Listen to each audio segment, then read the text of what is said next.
Get ready. From Washington, D.C.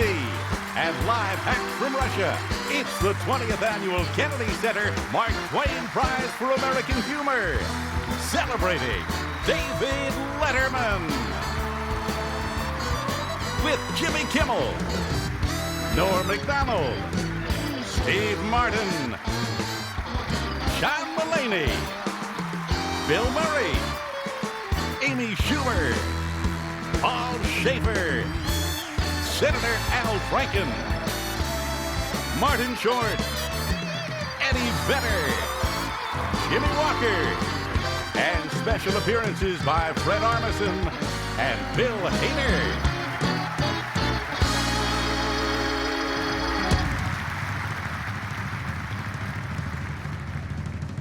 And now, two men who rarely stay up this late, Steve Martin and Martin Short.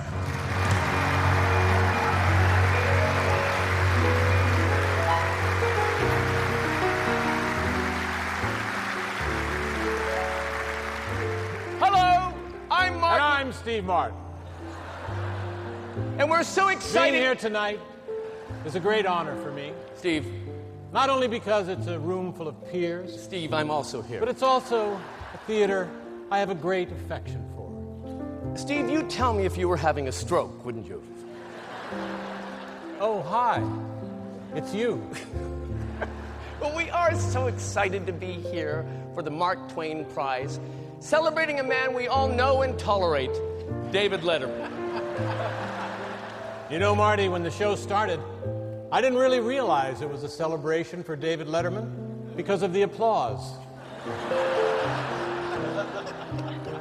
And on a sober note, because they didn't send champagne, it says a lot about America when people of different white backgrounds can gather together like this.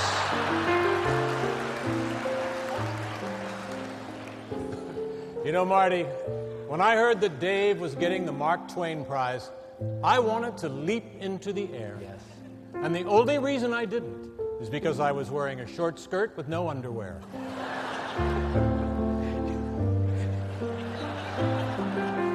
Dave, you deserve this award, and not just because you campaigned the hardest to get it, but you've been on TV for over 3 decades. Yes, but so has the Chia Pet.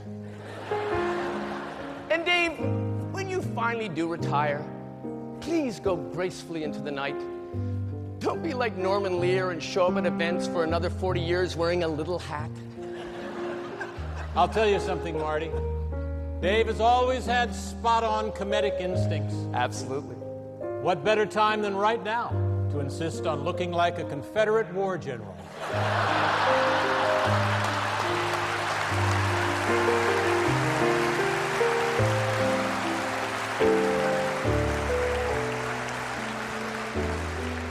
Here's what I don't get. Dave looks like that, but Steve's the one who plays the banjo. Sure, others have received the Mark Twain Prize, but Dave's the first one to travel here by boxcar.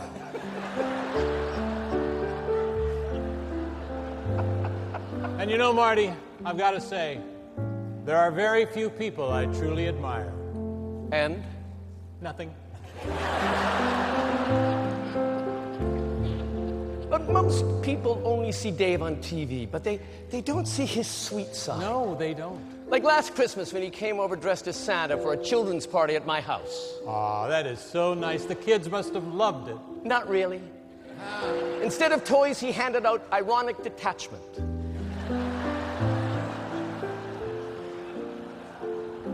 Hang on, Marty. I just want to check something. Dave, do you know where you are? Dave Letterman, what a legend. Not everyone can say they were the #1 late-night host for 2 years in the early 90s.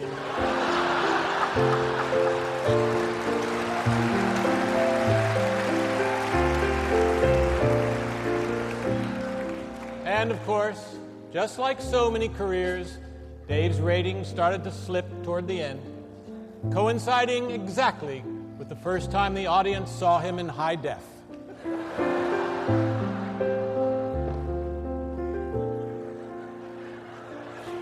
Steve, one of Dave's most popular segments was Stupid Pet Tricks.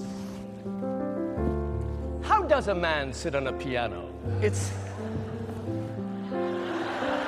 This can't be good, but how's that? No?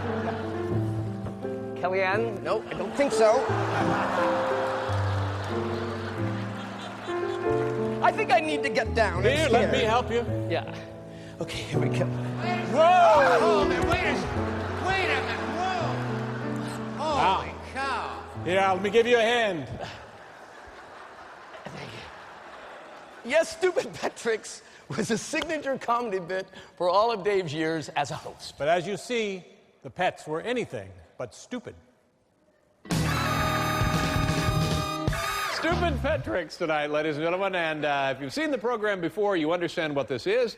Actual pet owners from all over the United States who have been nice enough to bring their little pet, whether it's a parakeet, whether it's a goldfish, whether it's a kitty, whether it's a dog, whether it's a monkey, whether it's an owl, whether it's a goat, whether it's a horse, whether it's a turkey, whatever it is, the animals and the owners have worked out some little interesting trick or kind of activity, and they're here tonight to do it for you.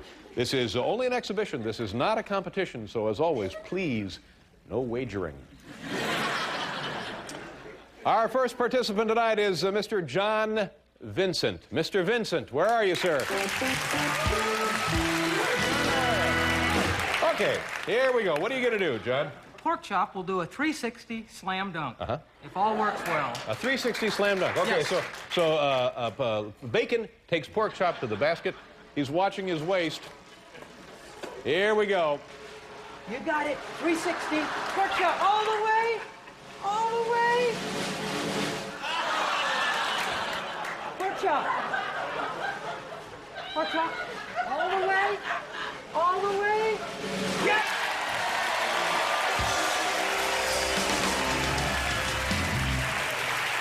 Thank you, John.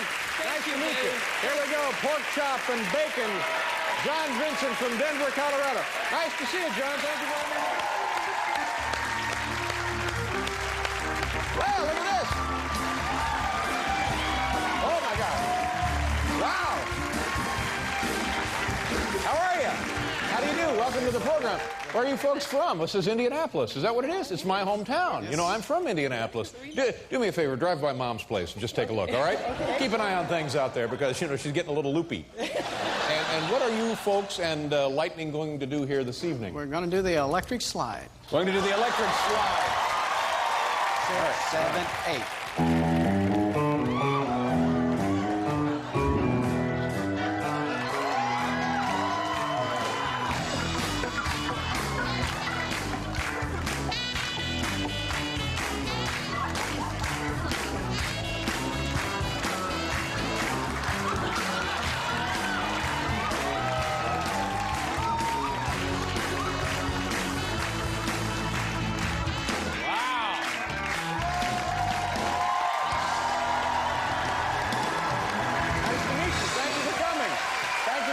Good to see you. Thank you. Thank you, Lester. Thank you, Franken. Good boy. Nice job. Let's take a look at it in slow motion instant replay all the way from Indianapolis. A dancing horse, man. Look at that. Thanks again, folks. Bye-bye. And this is Bailey. Yes. Bailey is a beagle. Now, Bailey, you like Bailey? How long have you had Bailey? 3 years. Are they good dogs? I've heard that they kind of have a rotten disposition a little bit. They can be a little snarky, you know, a little grumbly. Is that true or not? They have a mind of their own. Mind of their own, yeah. But they're good dogs. And what are you guys going to do? She is going to play dead. Play dead? And then come alive, it says here. Yes. Play dead and come alive? Okay. Yes. Play dead.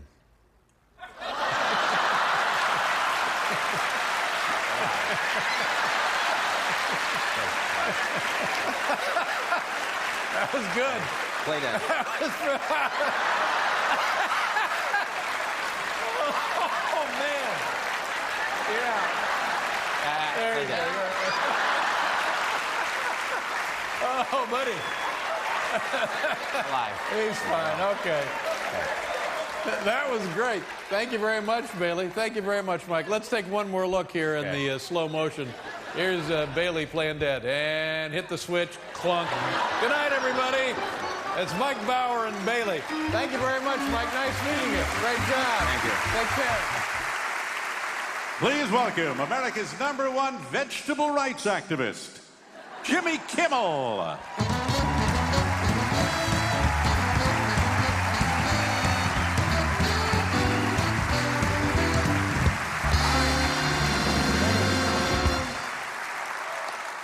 Well, hello there. David Letterman signed off the air at 1:35 a.m. on May 21st, 2015. And since that night, the world has gone to complete and utter... Are we allowed to say on PBS? Sorry, Harry. We are here tonight to pay tribute to David Letterman and to give Alan Coulter something to do. When Dave left 17 long months ago, we had no idea how much trouble we were in. I look what's going on now, and I think, this is your fault. All of it. Everything was fine until you went off the air. You abandoned us. You went out for a pack of cigarettes and left us to live with an abusive orange stepfather. He did this. I've spoken many times about how much David Letterman means to me as a comedian, as a talk show host, as a fan, as a daughter, as a lover, etc. We know he's funny, probably the funniest, and inventive, too. He threw melons from a building. He crushed toasters with steamrollers. He did so many ridiculous things in the middle of the night, and it made a huge impression. Every talk show that's on the air now, either directly or indirectly, learned to do what we all still do from Dave. No one from his generation influenced American comedy more, but he also, when it was time to be serious, showed us how to do that, too. I don't think anyone who saw it will ever forget Dave's first show back after 9/11. He opened the show sitting at his desk with no theme song. He just sat there and spoke to us about what happened, about how sad he was, how angry he was. He paid tribute to police officers, to firefighters. He called the mayor, Rudy Giuliani, the personification of courage, which, okay, we all make mistakes. And then when he was done, he brought Regis out, and we knew that it was okay to keep going and that it was okay to start laughing again. It was exactly what we needed, and it had a profound healing effect on our country.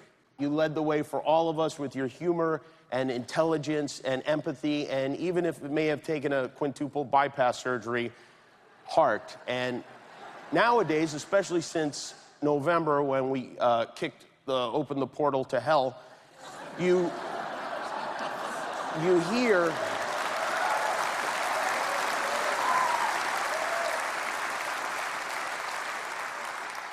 really nothing to clap about, honestly, but a few days after Dave's last show, a large box was delivered to my office, addressed from the Late Show as a gift. And I hope you don't mind me sharing this with people, but I thought it was very thoughtful, and it meant a lot to me. My gift from Dave was a box filled with all his neckties. I think he sent me every tie he ever wore on the show, hundreds of them. And I thought this was very cool. I went through them, and when you turn, I'm wearing one tonight, when you turn them over, there's a label, I guess a special label he had sewn in the back of every tie that says the Donald J. Trump Signature Collection. So, you're all class, Dave. Thank you. I don't know who the other nominees for this Mark Twain Prize are, but I really hope you win it tonight. I mean, it's... Whereas... Mark Twainy as they come, and you have the crazy facial hair to prove it. For every comedian of Dave's era, the goal was an invitation to appear on The Tonight Show with Johnny Carson. This was perhaps what you're about to see, the most important moment of Dave's career. If this hadn't happened, we'd all be at home asleep right now. So please watch. This is Dave's first ever spot with Johnny. I had to hitchhike over here this evening, and this guy stops and picks me up. He's driving an old beat-up Dodge with a bent frame. You know, they kind of go down the freeway at an angle like that. And the windshield on the right-hand side of the car is missing. It's just gone, busted out. And the back seat is on fire. Well, right away, I'm apprehensive about getting in, you know. The guy driving the car is wearing a cowboy hat and a hospital gown, see? So...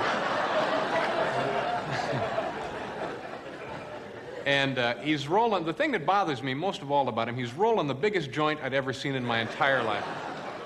He was using Pampers, and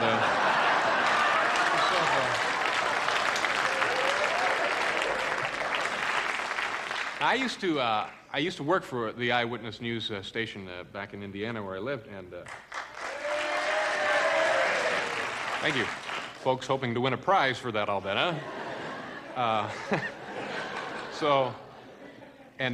The concept of Eyewitness News, you know, make it as funny as you possibly can. So one day there were 3 murders in the city, and the news director didn't think it would be real amusing to have the anchorman report all 3 of these murders back to back, so they gave one to the sportscaster to do, see? And the guy is reading baseball scores at the time. Well, first in the National League, it was the Mets over the Braves 3-2. Reds got past the Cards 5-4, and the Dodgers murdered the Giants 9-0. Speaking of murders, looks like 45-year-old Eddie Poster won't be going out to the old ballpark anymore. No, Eddie was gunned down last night during a liquor store holdup.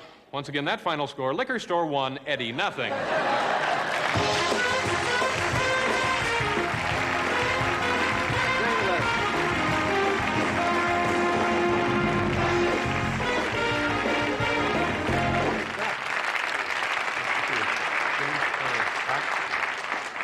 I know you're from Indiana. Did you work in local radio and television in the West?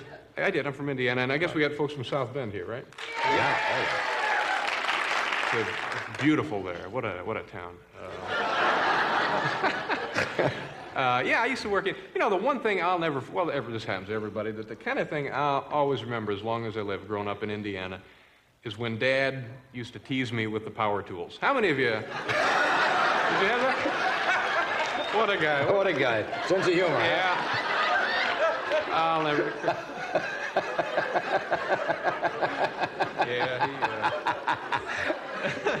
Chase you around the house with a belt sander. Yeah. Get your attention real quick. Yeah. But I could always go back to local broadcasting. Yeah. I did a lot of that. Newscaster? Or, yeah. Right. We used to have, it was the local Eyewitness News team. And my favorite part of the broadcasting day was always the station editorials. Because you got to remember one thing, you can't be very controversial. Yeah. They always pretend to be so controversial, but they never can. Secondly, it gives the station manager the opportunity that he doesn't often get of coming on TV.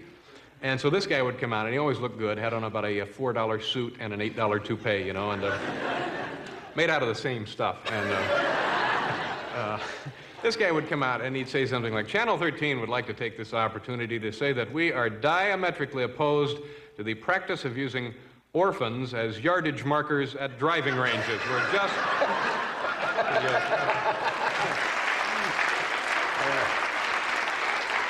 I have a feeling from your shot on this show tonight, you're going to be working a lot outside the Comedy Store. Thank you. Really. I hope you come back with us. I'd love to. Yeah. Thank you very much. We'll be right back. Ladies and gentlemen, please welcome recovering Amazon Prime addict, Amy Schumer.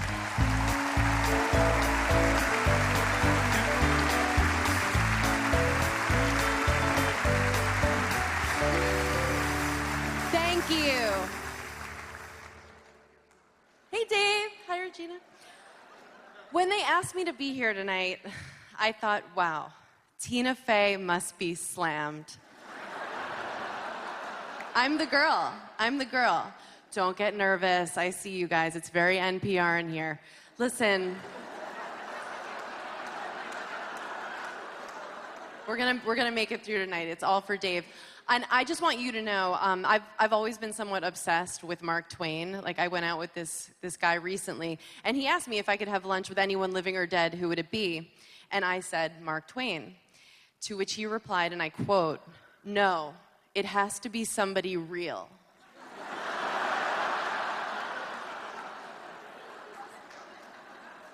And yes, I did sleep with him. Yes, I did.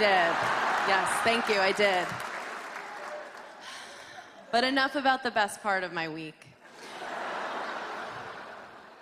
It's so cool to be here sharing the same stage tonight as some of my heroes. Jimmy Kimmel, Martin Short, Bill Murray, and then, you know, some people who haven't really found their footing in the business yet, like Steve Martin. Am I saying that right? Steve? I'm sorry.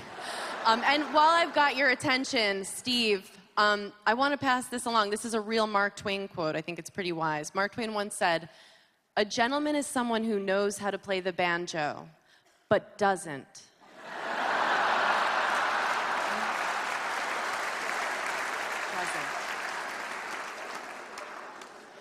David Letterman, we are here to celebrate you tonight for all the laughs you've given us over the years and for the times when we look to you for comfort. And here's how we reward you with the Mark Twain Prize. Have you seen it? Yes. Dave, from all of us, a little head.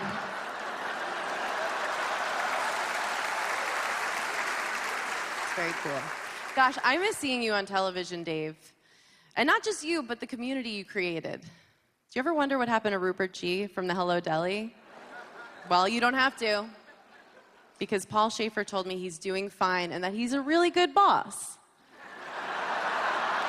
Fun to work with. Fun to work Nice. for and with. Hooks you up. Before Letterman, every late night host was a nice, boring white guy from the Midwest. That's the setup. That's the setup. But of all those hosts, Dave was the first one to not be nice. Dave is incredibly accomplished. Over the course of his life, he has successfully transitioned from a stand-up comic to a late-night talk show host to a Civil War reenactor. I'm not saying that his appearance has changed, but Dave looks like he should be telling jokes to a volleyball. Thank you. Thank you. I'm glad you didn't look like that when you were the last thing that we saw before going to bed at night. Dave has always been very loved by me and my family, and I got to be on his show just 3 times.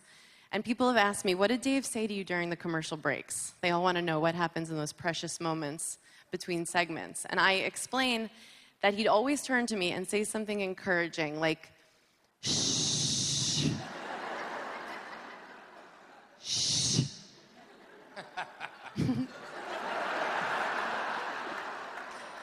Paul knows. But by the end of my 3rd appearance, I would say this, and I think very few guests can say this, Dave was no longer totally indifferent toward me. Fair? But I want to say this, and I mean it. His company is like that of no one else. You want his approval so much, but it's not really up for grabs. No matter who's in the room, you can't help but lock in on Letterman. It just feels like he's the one. And I don't even know what I mean by that. But you are, Dave. You are the one, and you always have been. And thank you for having me here tonight, and congratulations.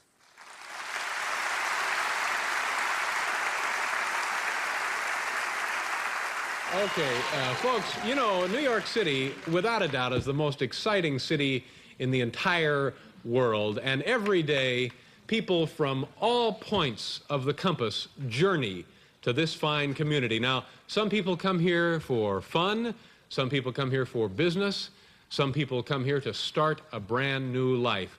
And we thought that why not have some sort of official spokesperson or greeter to meet these fine folks as they get off their bus. So, what we've done tonight, we've sent our very own spokesperson, Mr. Larry Melman, to the Port Authority Bus Depot here in New York City, located at 42nd Street and 8th Avenue, and he's standing by right now.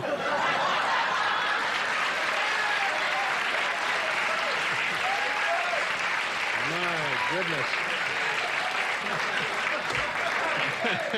and there's Larry with the banner that says Nelcom. And Larry, can you hear me? Yeah. How are you, David? How are you, Larry? Fine. And how's the atmosphere there at the Port Authority Bus Depot? Oh, it's just great. Uh-huh. We're waiting for the people to get off the bus. Yeah, what was the most recent bus arrival, Larry? We haven't had any yet, but we have the bus driver. You have a bus driver? Yeah. Let me ask you this, Larry. How is it you have no buses arriving, but yet you have a driver there? Yeah, well, I guess he got in from one of the other buses. He's here. Oh, I have a person here. Hello there. Welcome to New York, sometimes called Fun City. How is your trip? And where are you? From the Eastern Shore of Virginia. Oh, do you have any questions about New York? Well, it isn't easy, that's for sure. Did you have a snack? Well, won't you please?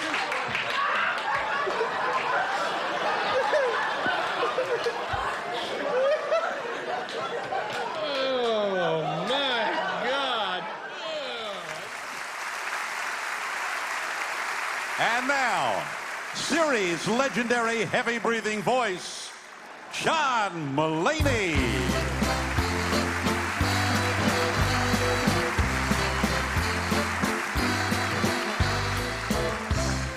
Hello. You know, on a typical episode of Letterman, it featured a huge A-lister, a TV star, and a stand-up comedian that no one in the audience recognized. Tonight, I am that comedian. I'm gonna say a few things, and it will change neither my nor your life.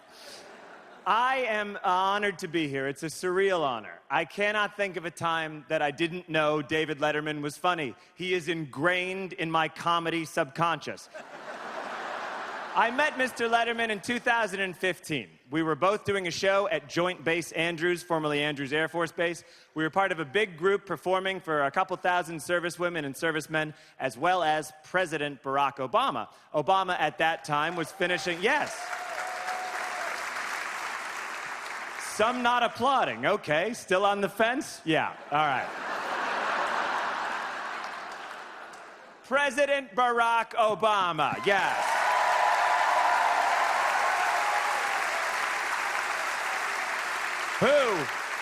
Who at that time was finishing his run as the second to last president of the United States. I brought my mom and dad. It was the kind of show you bring your mom and dad to. I'm standing there with all the comics and with my mom and dad, and then David Letterman arrived. And all of us were nervous because David Letterman was there. And then Vice President Joe Biden, Dr. Jill Biden, First Lady Michelle Obama, and President Barack Obama arrived, and all of us were still nervous because David Letterman was there. I wanted to say hello. I couldn't. I was too intimidated. Was my dad too intimidated? No. Did my dad know who David Letterman was? Probably not.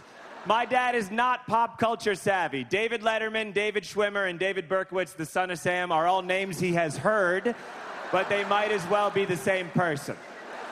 My dad starts walking towards David Letterman with full confidence. It didn't happen in slow motion, but it felt like it happened in slow motion. I tried to signal the Secret Service, take him out before he reaches Dave. They just shrugged.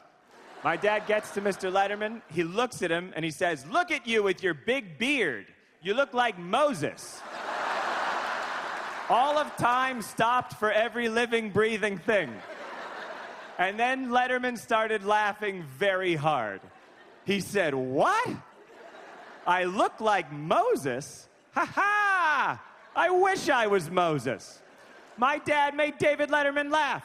And looking back, I'm not surprised he enjoyed that moment, because David Letterman's whole world of comedy was culled from the feeling when your Midwestern dad walks over to a legend and tells him, for no reason, that he looks like Moses.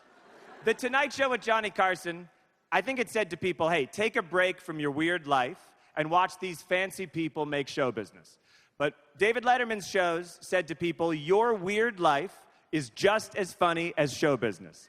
And he showcased weirdos, and he showcased outsiders that nobody on TV ever had before. Yeah, Steve Allen did some of that stuff, but if Steve Allen is so great, how come he's dead? You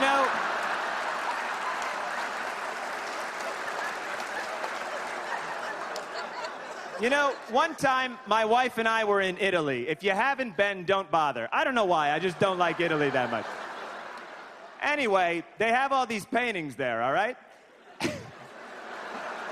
And for thousands of years, people only painted Jesus. They painted Jesus and his mother and Jesus and his friends, and they painted Moses with his signature big beard.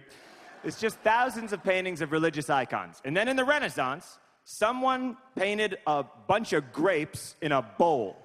And everyone was like, what? I didn't know we could paint grapes. That is what David Letterman did for comedy. He painted grapes.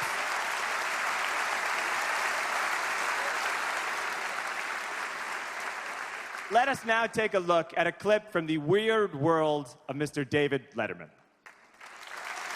We have 3,400 Alka-Seltzer tablets on this fine piece of clothing. It weighs, how much does this weigh, by the way? 70 pounds. It's beginning to sound like the Rose Parade, isn't it? 70 pounds, and each one of these buds is living. Okay. And we have the oxygen here, and I have been asked about 12 times by various members of the staff to remind you, don't try this at home. No!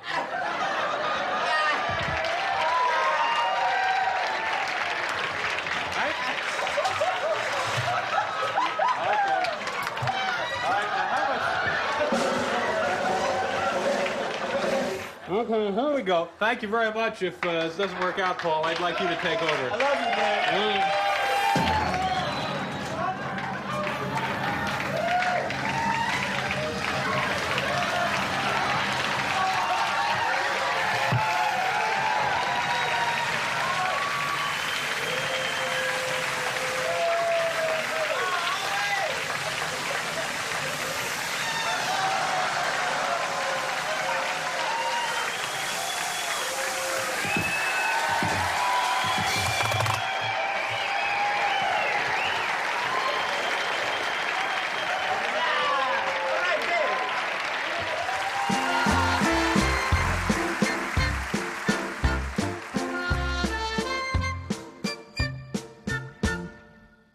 Good evening, ladies and gentlemen.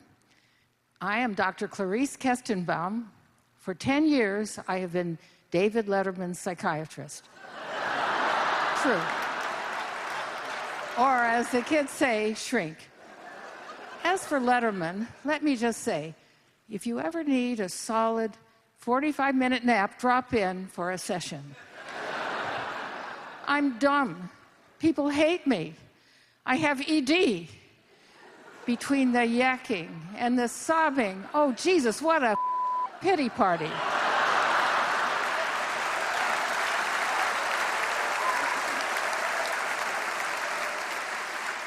How do I get out of here? Ah, right off of it. Thank you. Sure.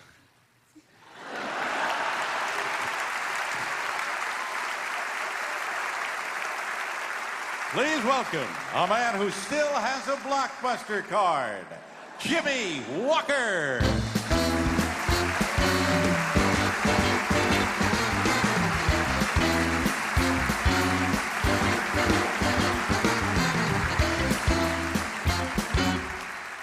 Well, people, here we are. The Kennedy Center, ladies and gentlemen of the jury. And look at the diversity in this crowd, huh? Boy, I feel like Ben Carson at a Trump cabinet meeting.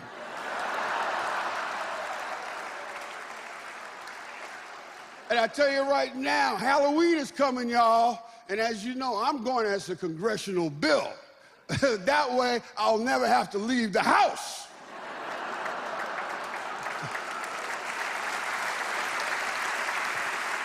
But I'm a comic who loves jokes. I love all the writers. And as you guys know, I started a lot of guys work with me in the beginning. Matter of fact, take a look at all the cats that have worked with me through the years, ladies and gentlemen. That's it. That's all my writing staff through the years, all my friends who've been with me. And of all the people on the show tonight, I'm the only one on the show that you have here who actually hired Jay Leno, ladies and gentlemen. And I hired David Letterman. That's right. So I was hiring white people before it was fashionable. That's right. You know, things happen in this business that are very tough. And when Dave was doing his first show. You guys remember that, the morning show? And unfortunately, after working on the show for a year, it was canceled. And Dave was depressed. And he came over to my house and he says, oh my God, my show is canceled. I worked so hard on this. This is absolutely horrible. My life is over. I said, Dave, do not worry about it. So I said, let's get in the car, drive down Sunset. And you know, Sunset Boulevard in Los Angeles, they have all the banners of new shows that are coming. They have new records that are coming out. They have new movies. And we got out and we walked over to Tower Records. And as I'm saying, Dave, things are going to be great. They're tearing down the David Letterman show sign at Tower Records. So that's the way it is. But Dave has always turned the experience of laughs. He's turned everything into a great experience. Things have worked out great. And now he is one of Dave's most memorable bits.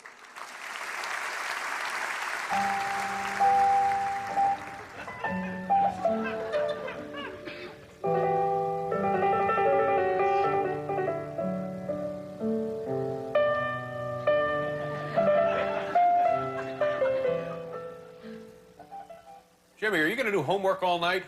Don't you think you ought to watch a little TV? I will, Mr. Letterman. I just want to finish in time for my favorite show, Voyagers. Voyagers. It's a fine program. Keep an eye on the clock so you don't miss one action-packed minute.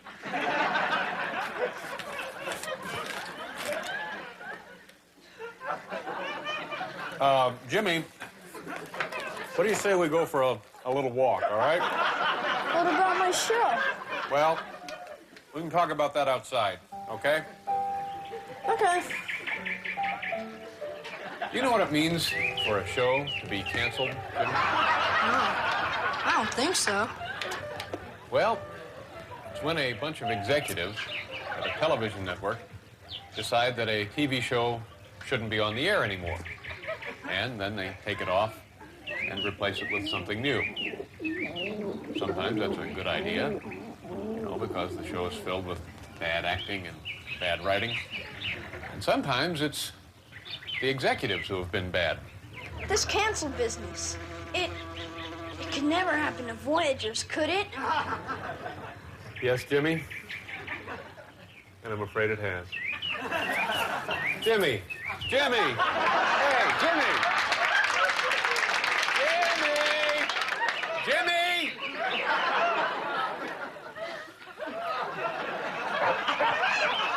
Jimmy! Jimmy! Oh, Jimmy!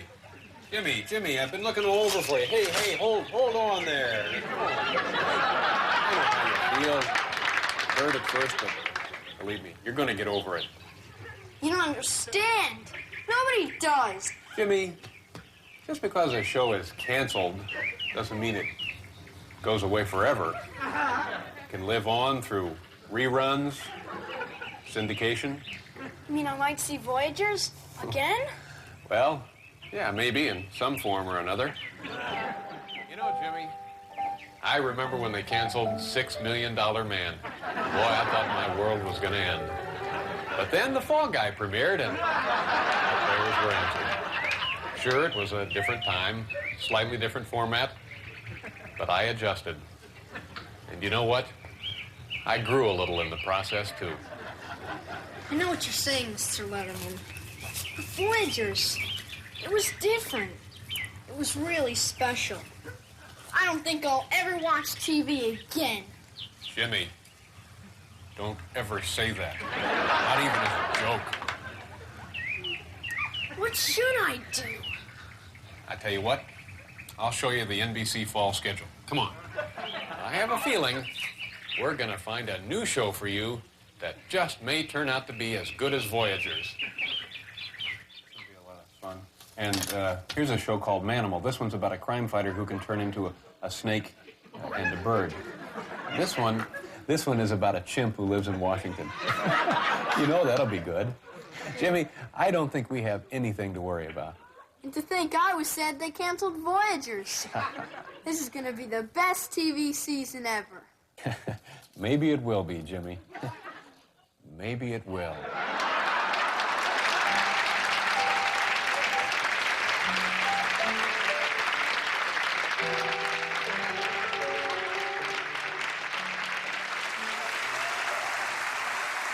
Here's North Korea's #1 television personality, Norm Macdonald.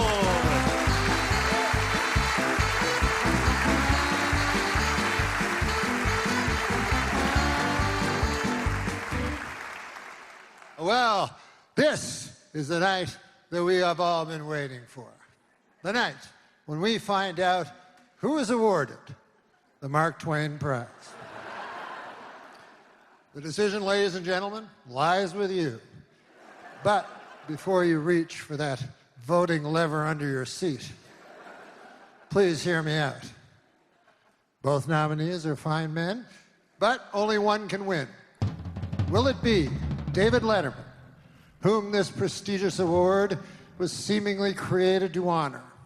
A man whose gifts to the world of comedy rival even Twain himself. Or will it be Dikembe Mutombo?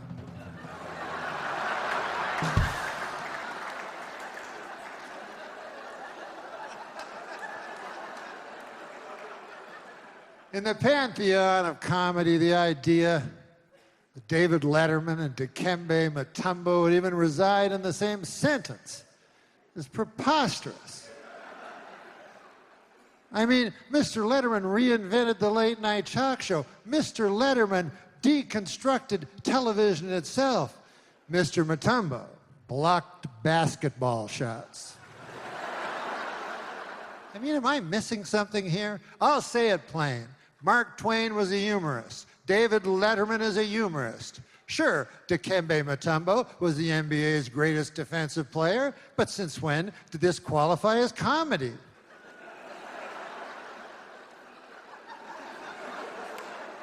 I mean, I keep waiting for somebody to come out here and tell me this is all some sort of joke. I saw a wild look of alarm scan your eyes.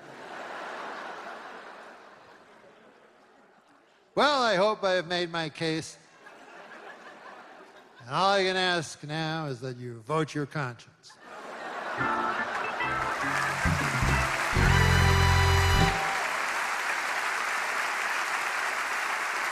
Get ready for a special tribute from Dave's 2 best childhood friends.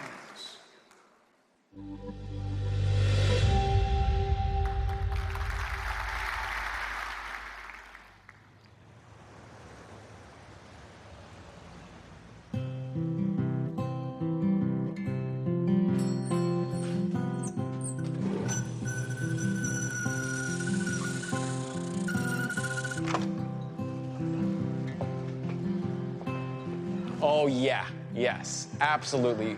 We're real proud of Dave. He represents the best of Indiana. Do I remember David Letterman? Well, sure I remember Dave. No, he was the biggest thing that ever happened to this part of Indiana. And he never forgot us. You know, and around here, that means something. It really does.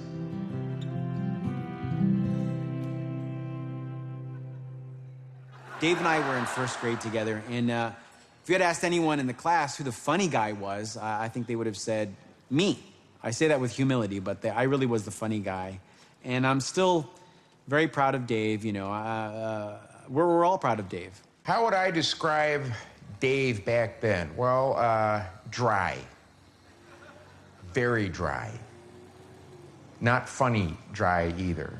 Just a guy who described things as they were with very little else to it. Yeah, who knew that would be a thing people would like one day? I remember one day we were playing softball, and Jeff Anderson comes in with his dog, and he taught the dog how to open a can of pop with his paw. And I said, that's a stupid pet trick. And Dave said, right away, stupid pet trick? That's great. I'm going to steal that one day. And I jumped right in and I said, that's not yours to take, Dave. And he said, Sam, can it? And I said, Dave, I need this. And, you know, he ignored me and he just gave his little Dave laugh.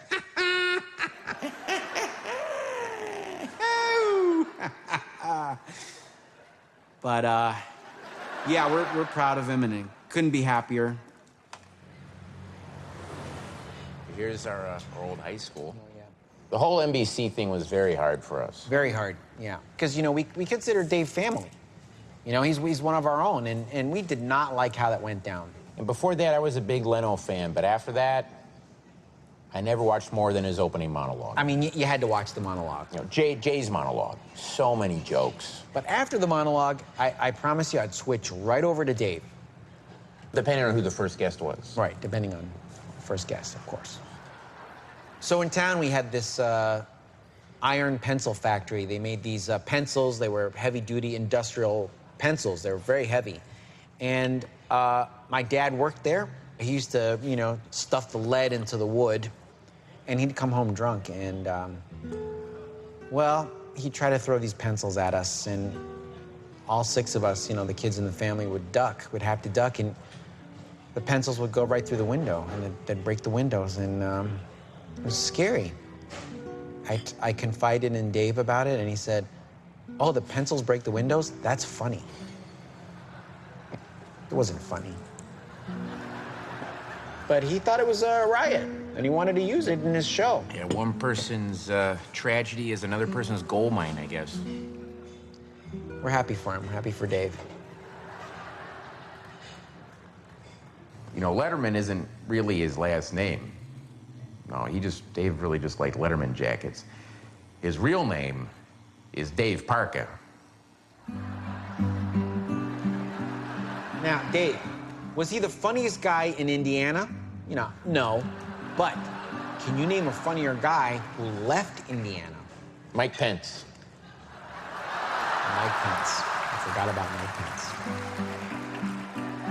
So, yeah, congrats, Dave. The Kennedy Center Mark Twain Prize. JFK, Mark Twain, and Dave. Yeah, 2 legends and Dave.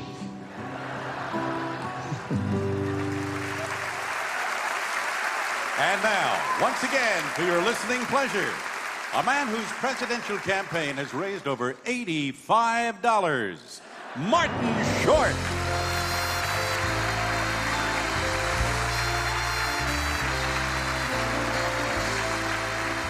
Thanks for remembering. Thank you so much. Hey, David. How are you? Paul, you look fabulous. How people don't change. No, listen. Paul looks like what Vin Diesel sees in a mirror when he's clinically depressed. Paul!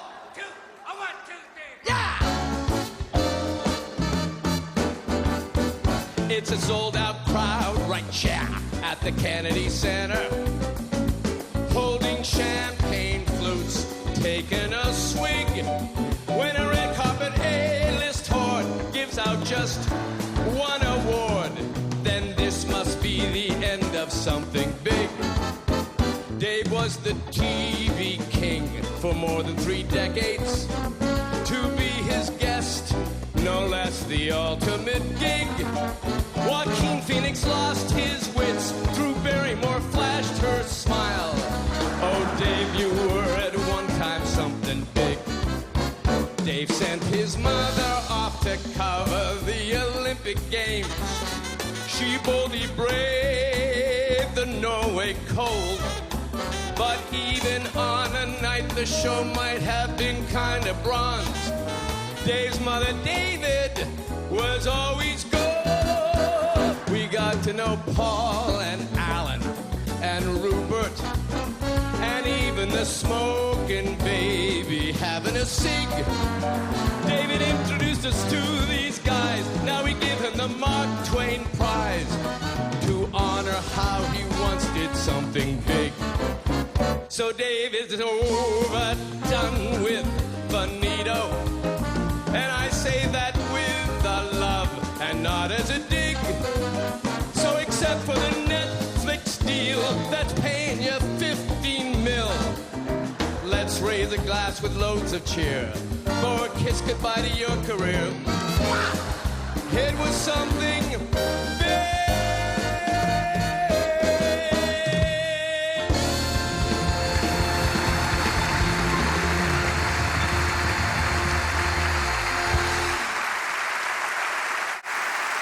Talking my language. Ladies and gentlemen, A man who was just crowned Mr. Deep State 2017, Senator Al Franken.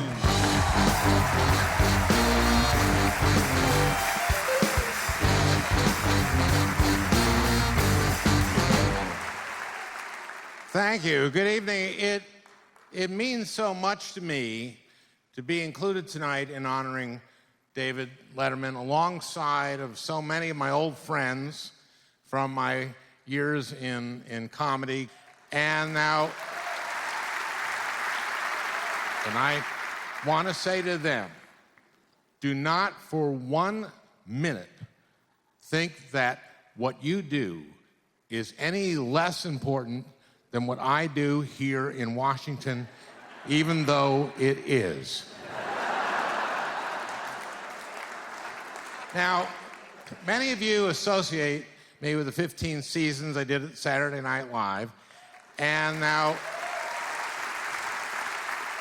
some seasons were better than others, and the 1985-86 season was not one of our best, and I was one of the producers. So I get a call from the TV critic at the Philadelphia Inquirer, and she says to me, "Why doesn't Saturday Night Live do risky material like the Letterman show?"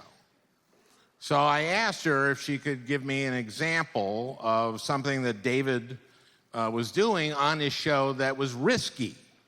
You know, comedically risky was what she was asking. And she said, the monkey cam.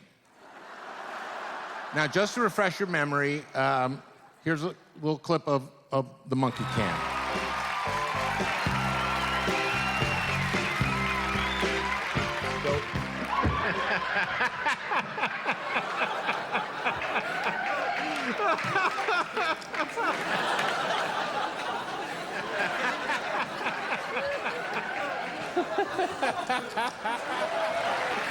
Attaboy, Zip! Thank you very much. Thank you, Zip. Now, I told the critic there is nothing risky about the monkey cam.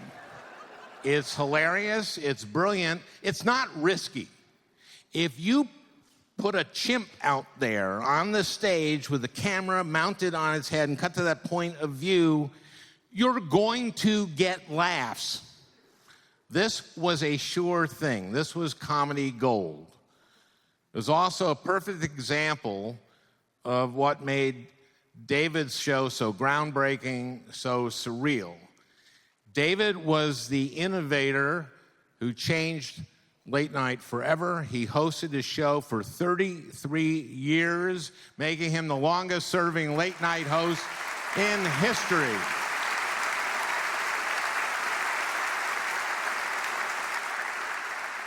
And since retiring from his show, he has been enjoying himself and his family and doing a project here and there on issues that mean something to him, like the existential threat of climate change, something that's been a focus of mine in the Senate.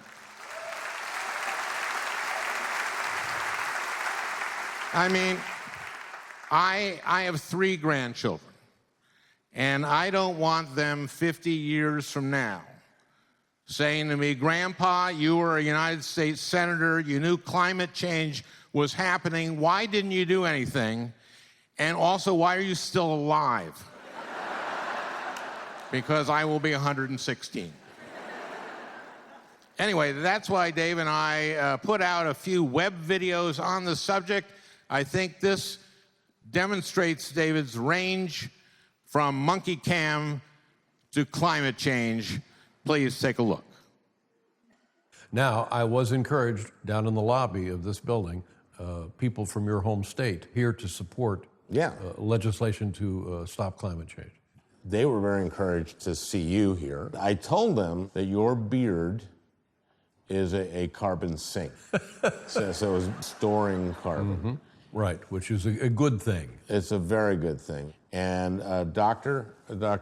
Blaise Sheridan here, my staff, is going to, we believe in science. Nice to see you. And he's going to take a little clipping of your beard. Is he a doctor or a barber? You know, in medieval times, they were the same thing. Will there be any disrobing required? No, we're just going to take a little bit. Is that all you need, doctor? Okay, well, he's going to go analyze that, and we're Thank going you, to doctor. see how many acres of rainforest your beard is the equivalent Protecting, of. yeah. Right there, a practical lesson. Doctor, how did it come out? What? It's about equivalent to an acre of Bolivian rainforest. Just that? Just Yeah. that. Damn good.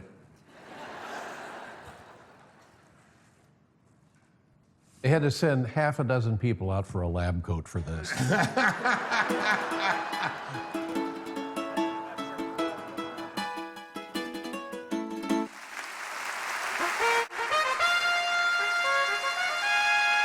And now, all hail the reigning Mark Twain Prize recipient, the legendary Bill Murray!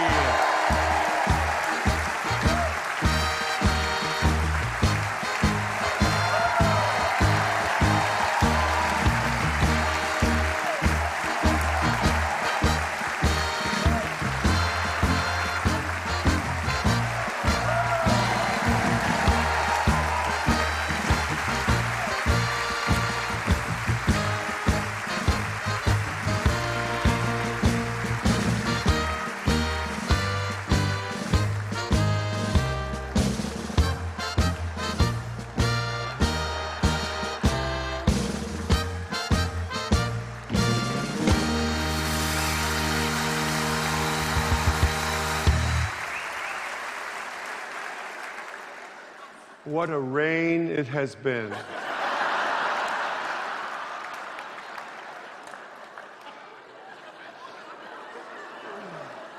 I can't tell you.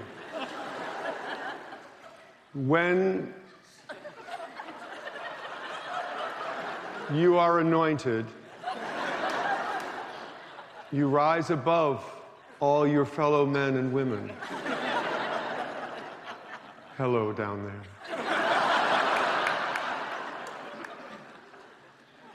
You're going to love it, Dave. So much comes with it. It's so fantastic. It's just so... I'm hungry.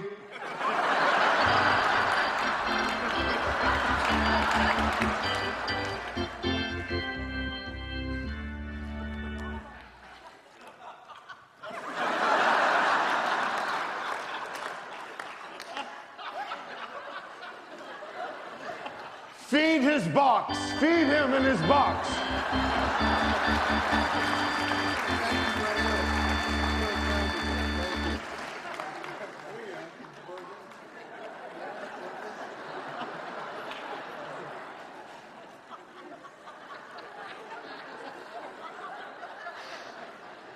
Harry, I want you to be a generous prince. Throw a pickle to your people, Harry. Toss a pickle. All right, a tomato then, a tomato.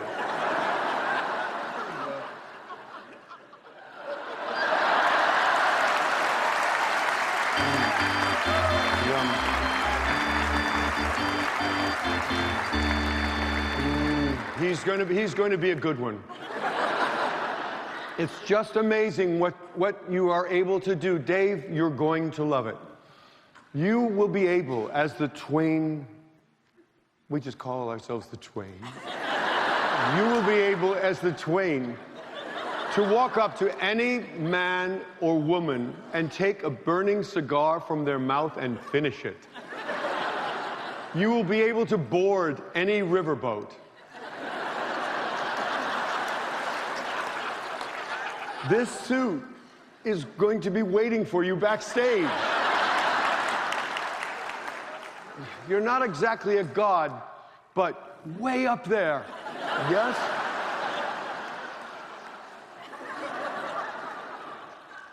But this is what it's like.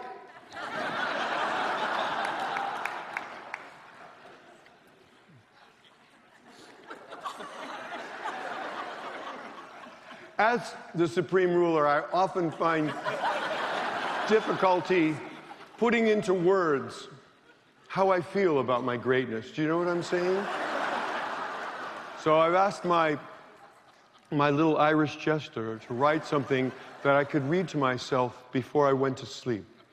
It goes a little something like this. What a wonderful bird the frog are.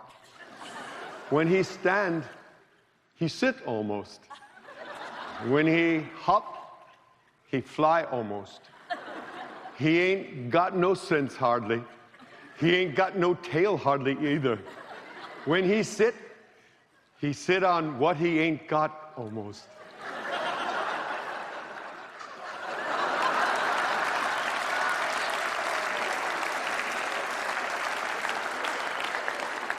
There was a time a few years ago when Dave had some uncertainty in his life. He wasn't sure whether he wanted to be a stand-up comedian, a talk show host, or just one of those pompous people. So he tried a few things, and I want to show you a moment that we're glad passed.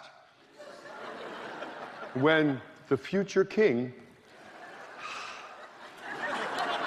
tried his hand at the food service industry. So here now, me working my part-time job at the Taco Bell out there in New Jersey. Taco Bell. How was your weekend? Good. How was yours? It was okay. I had family come over for a visit, and Between you and me, I didn't really get my ass out of the hammock all weekend. Hello, somebody out there? Yeah, I want 1 3-cheese melt with no beef. Do you make it with chicken or no? Actually, today we're making them with goat. But they had 2 salt taco supremes. Yeah. 2 salt taco supremes. Right. You got that? Okay, let me interrupt here, sir. I'll tell you what. When you're done eating your lunch, do me a favor. You gotta swear you'll do this, all right? What? Take your car to Tune Up Masters. Oh, I'm gonna get that fixed. I'm gonna have to ask you to speak up. I can hardly hear you. I want 2 tacos supreme soft and 1 original.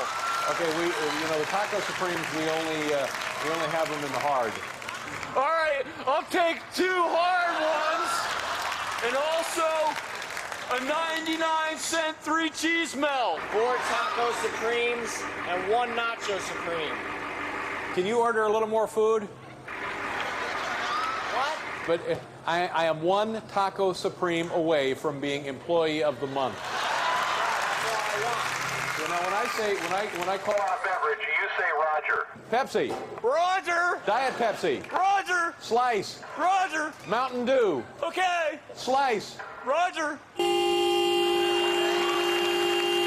not gonna pay for 8 and 2 tacos.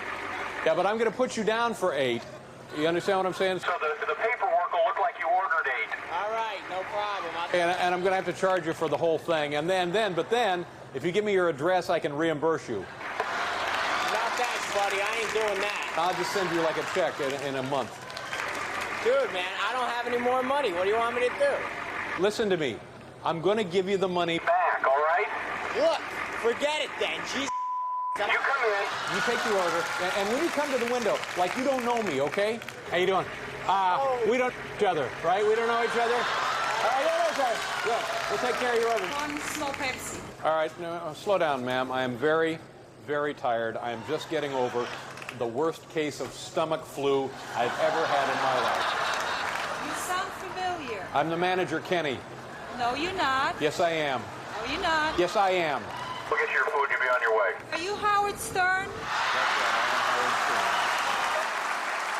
Ladies and gentlemen, Michelle Obama. Hello, everyone. I'm so sorry I can't be with you in person tonight, but I am thrilled to have the chance to join you by video to congratulate Dave Letterman on winning this year's Mark Twain Prize. See, the thing about the best comedians is that they aren't just funny, they're also whip smart. And that's what I love most about Dave, that he is always such a knowledgeable and passionate interviewer who cares deeply about a wide range of issues. And of course, Dave is also incredibly funny. And for over 30 years on late night TV, no matter what was going on in our lives, we all knew that Dave would be there for us when we needed a laugh. He put things in perspective. He gave us a break from the difficult news of the day. and he always, always reminded us not to take ourselves and others too seriously. Barack and I are thrilled that on the 20th anniversary of the Mark Twain Prize, the Kennedy Center has chosen Dave to receive this honor. Dave, we are so proud of you, and we are grateful to you for all the humor and joy you've brought into our lives. We love you. Thank you so much.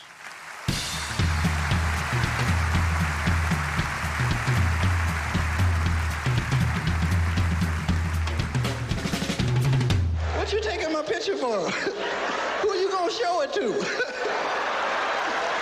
They say, I got a picture of Richard Pryor.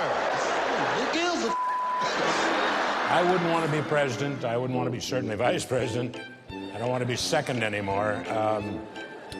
I'd like to be Secretary of Treasury. At least you get to look at the money, you know? I'm standing here because Sid Caesar and Mel Brooks and Mary Tyler Moore and Dick Van Dyke and Steve Martin were in my life. That's the truth. We must pick ourselves up by our bootstrings and laugh. We have to. We have to. Today at the National Zoo, they gave me a box of animal crackers. And when I looked inside, there wasn't nothing there. They had eaten up each other. I did read the wit and wisdom of Mark Twain on the plane ride down yesterday. And just leafing through the first few pages, you can tell that he's a really good writer. And it has been a great honor here to be here tonight at the Kennedy Martin Center. Oh, I wasn't supposed to say anything. Whenever I think about Mark Twain, one thing comes to mind: Cliff Notes. Thou shalt always be honest and faithful to the provider of thy nookie. And thou shalt try real hard not to kill anyone, unless, of course, they pray to a different invisible man from the one you pray to. They say that funny people often come from a difficult childhood or a troubled family. So to my family, I say, they're giving me the Mark Twain Prize for American humor. What did you animals do to me? I want to thank the Kennedy Center for being one of the few places that upholds comedy as what it truly is, an art form. This is very encouraging. I mean, it was a long time in coming, but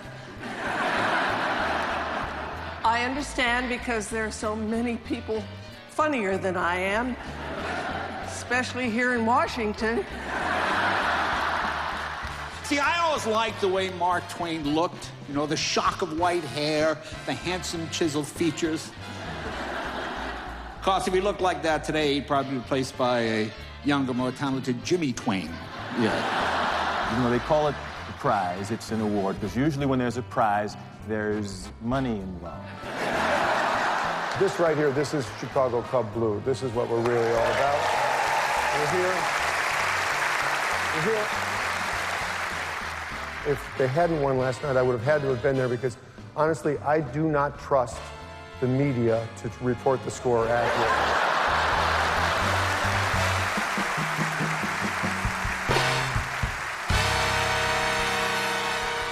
He's a man with a flash drive full of secrets. Paul Shaffer.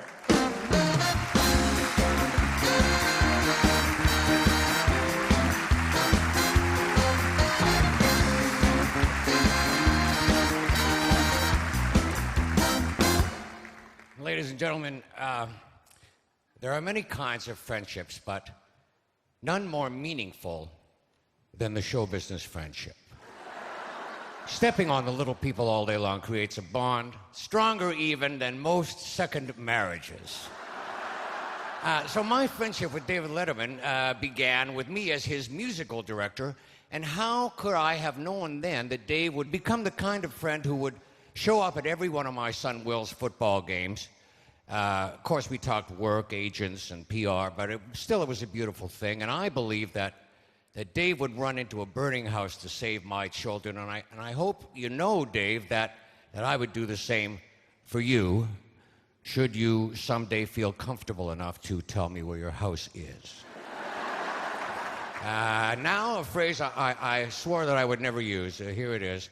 But all kidding aside, ladies and gentlemen, David, congratulations on this honor. It is so well deserved.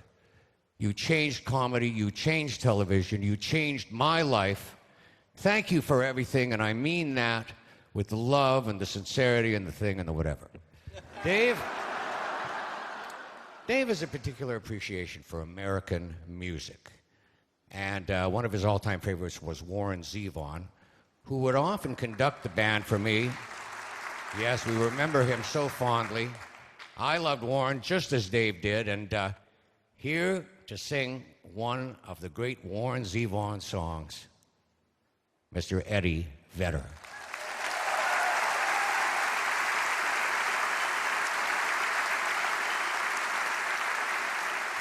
Good evening. Dave, let me thank you, because if it weren't for you, I probably wouldn't have known who Warren Zevon was. So it makes it a real honor to get to sing one of his songs for you.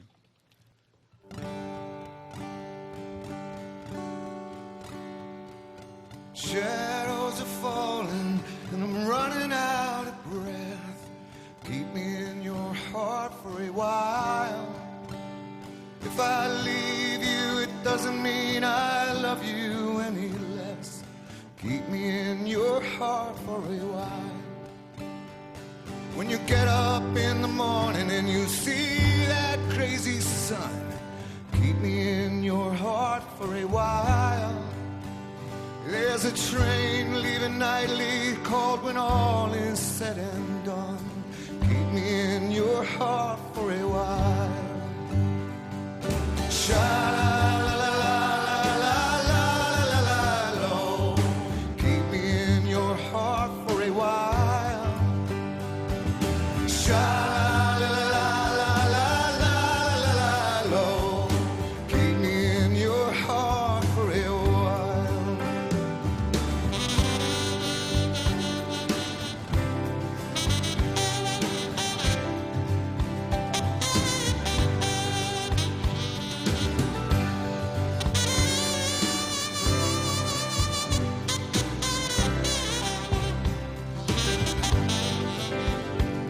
Sometimes when you're doing simple things around the house, maybe you'll think of me and smile. You know I'm tied to you like the buttons on your blouse. Keep me in your heart for a while. Hold me in your thoughts, take me to your dreams, touch me when I fall into view. And when the winter comes, keep the fires lit, and I'll be right next to you. Engine drivers heading north to Pleasant Stream, keep me in your heart for a while. Yeah, these wheels, they keep turning, but they're running out of steam. Keep me in your heart for a while. Sha-la-la-la-la-la-la-la-lo. Keep me in your heart for a while. Sha-la-la-la-la-la-la-la-lo. Keep me in your heart for a while.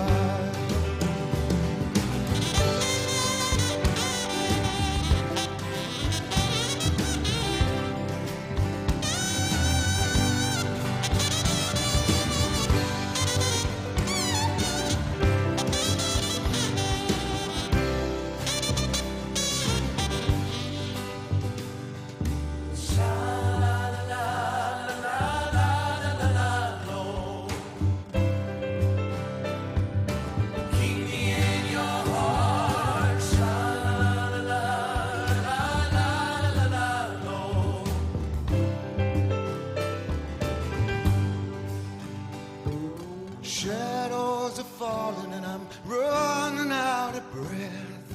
Keep me in your heart for a while. Yeah, if I leave you, it doesn't mean I love you any less. Keep me in your heart for a while.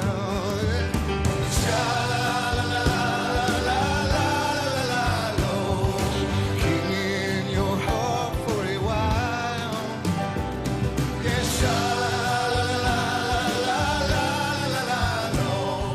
keep me in your heart for a while. Keep me in your heart for a while.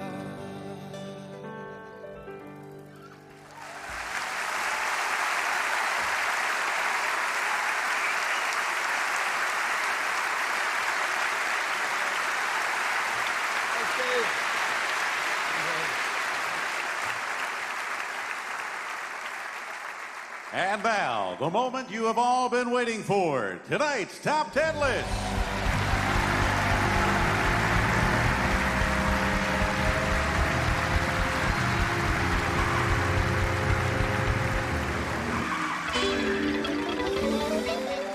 The top 10 differences between Mark Twain and Dave Letterman. Number 10, Jimmy Kimmel. Dave's name isn't Mark. Number 9, Steve Martin. Twain never lied to me about being a fan of the banjo. Number 8, Jimmy Walker. Twain never finished the show and sat in a dark office weeping for 3 hours. Number 7, please welcome Chris Elliott.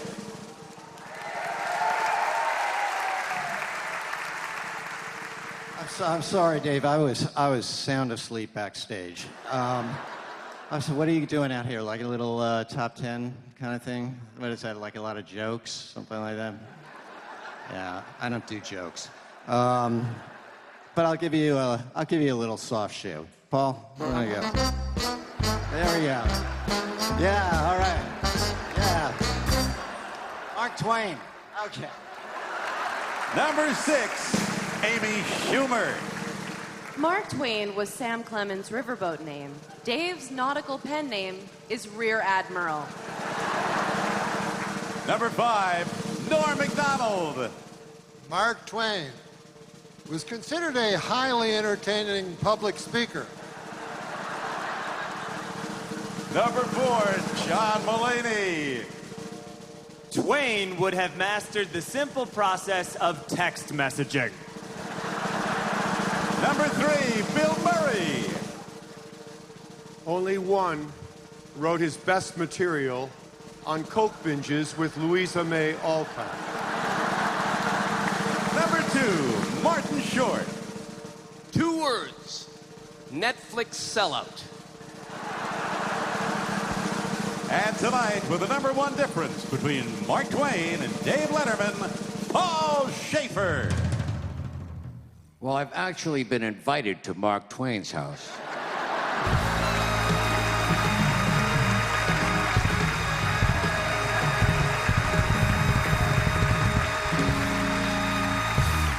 And now, to present the 20th Kennedy Center Mark Twain Prize, the chairman of the John F. Kennedy Center for the Performing Arts, David Rubenstein.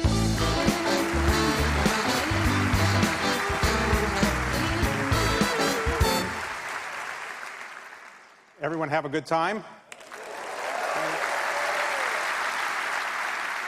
Whether he was dunking himself in a suit made of Alka-Seltzer, putting a camera on his dog Bob, or dropping various items off a 5-story building, Dave always seemed to find the funny in his own special way.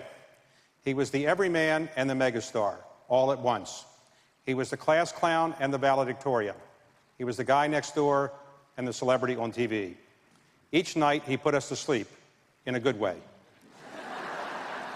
Behind his dry wit, Dave also has a lot of heart. He handled powerful moments of joy, gratitude, and loss on his show with grace and respect. Through our nation's triumphs and challenges, Dave's compassion, mixed with humor, provided a national elixir. Such a giant of comedy and human nature truly deserves our thanks, our respect, and plenty of recognition. You know him, you love him, and you can't give the Mark Twain Prize without him. And so it is my honor to present the 20th Annual Kennedy Center Mark Twain Prize for American Humor to David Letterman.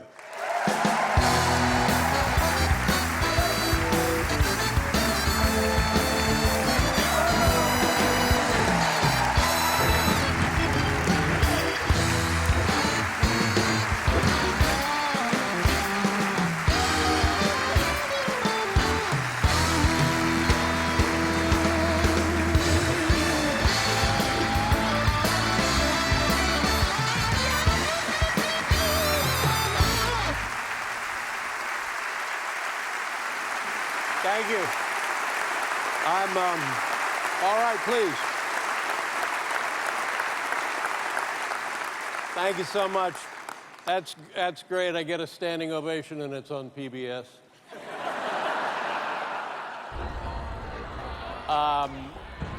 Thank you all for gathering.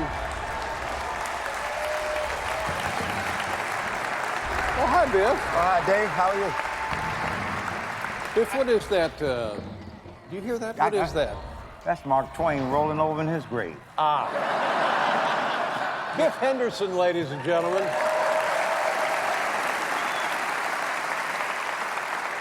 You know, Biff, because of this award, I am now the most humorous person in the world.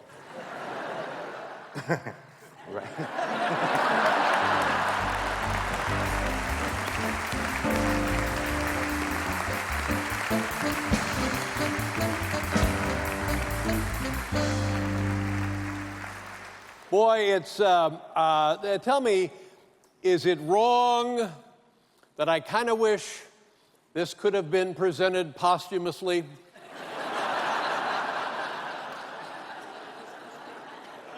Paul, do you have that? Yes, I do.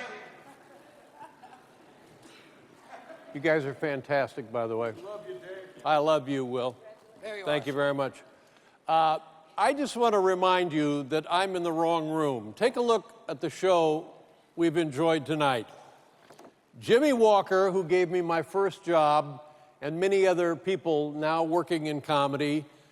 Eddie Vedder comes out here and breaks my heart, ladies and gentlemen. That was as good as it's going to get anywhere.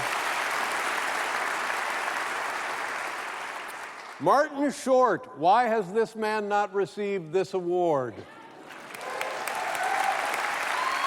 Paul Shaffer, Amy Schumer, future recipient of this award. Bill Murray should have received a car with his award. John Mulaney, this is the future of comedy, ladies and gentlemen, and God, what a handsome guy, seriously. And oh my, Norm Macdonald, wouldn't you like to drive across country with Norm Macdonald? Steve Martin, genius, true genius. Jimmy Kimmel, the man that got more done in Congress this year than anybody else.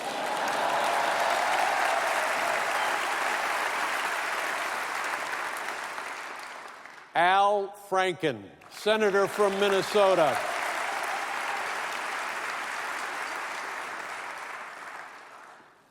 I have great admiration for Al Franken.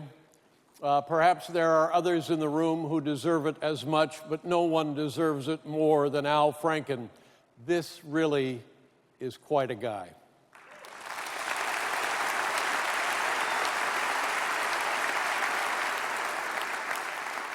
You know, year after year, people complain, well, you know, Mark Twain, a humorist, but he was also a journalist and an author. And people say to me, well, they really don't, I'm just pretending they do. People say to me, Dave, what have you published? Well, nothing, of course. I haven't published anything. But I don't think we can lose sight of the fact that Mark Twain, the prolific output of this man as an author. For example, take a look at some of these behind me. Look at this. Huckleberry Finn, The Adventures, Mark Twain. That's just the beginning, for God's sakes. Next, another one. Look at this. Tom Sawyer's 50 Shades of Grey. And then keep going. We could go, Tom Sawyer, giant of the Senate, for God's sakes. And finally, take a look right there. It's Tom Sawyer's The Late Shift. Yeah, that's right.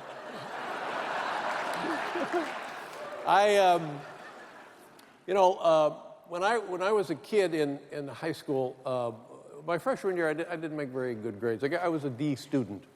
And I flunked algebra and I flunked German. And then my sophomore year in general studies, in the elective category, I took a class in public speaking. And the first assignment was to get up and talk about yourself. And I thought, holy cow, this is what I've been waiting for, an opportunity to talk about myself. And it lasted for like 3 minutes, and a light went on, and I was a changed person, and I didn't care about anything else because I knew it was all going to be okay. And then I went to Ball State University, and I was working on the radio station at Ball State University. No math, no language. I graduated. I went to California, and I got a job at the Comedy Store, learning how to be a stand-up comedian. And then I was on The Tonight Show. I went to California, May of 1975. That spring of 1978, April of 1978, I was a guest on The Tonight Show.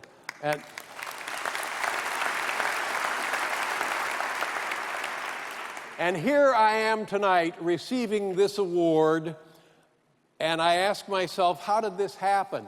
And I'll tell you how it happened. It wasn't because of me. It was because of hundreds and hundreds and hundreds, perhaps thousands of people who helped me. And you saw some of my friends here tonight, all of them more talented, more gifted, funnier than I am, but they all helped me. And I would just like to say, we have to help each other or nothing will happen. And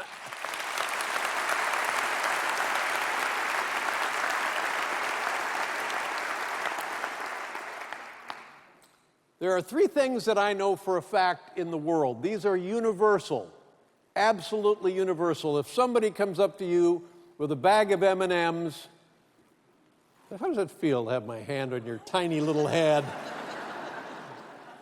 Somebody comes up to you with a bag of M&Ms, pours out a handful in your hand, automatically, you will start doing this. Absolutely no control over that. You'll be doing this before you know it. If you pull a nose out of your hair,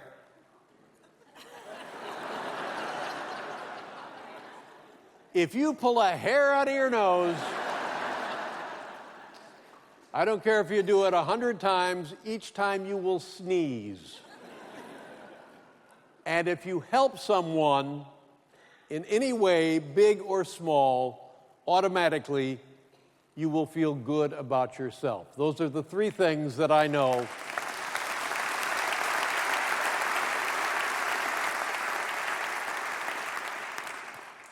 I've seen a guy pull a nose out of his hair. Years ago at the fair.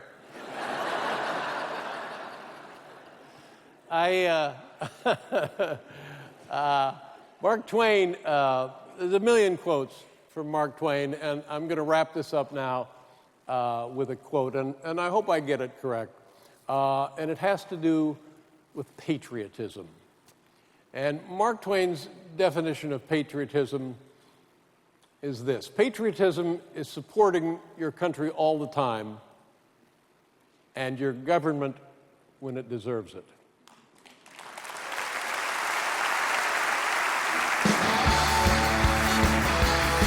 That's all I got.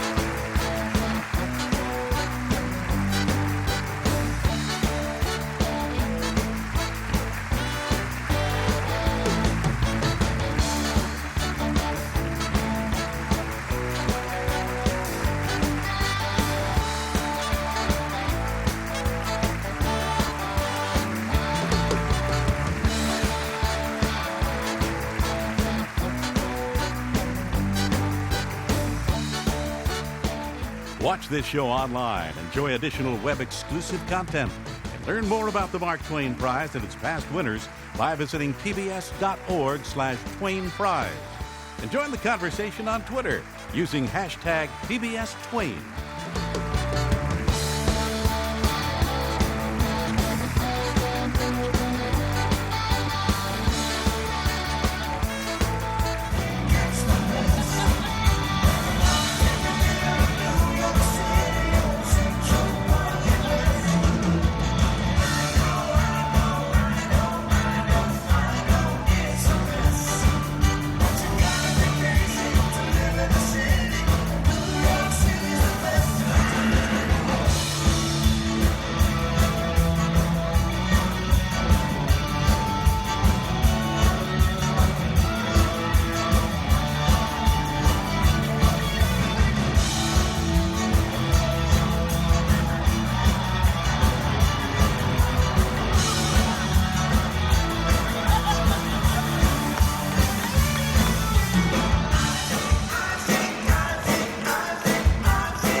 That's it. Thank you, everybody. Thank you.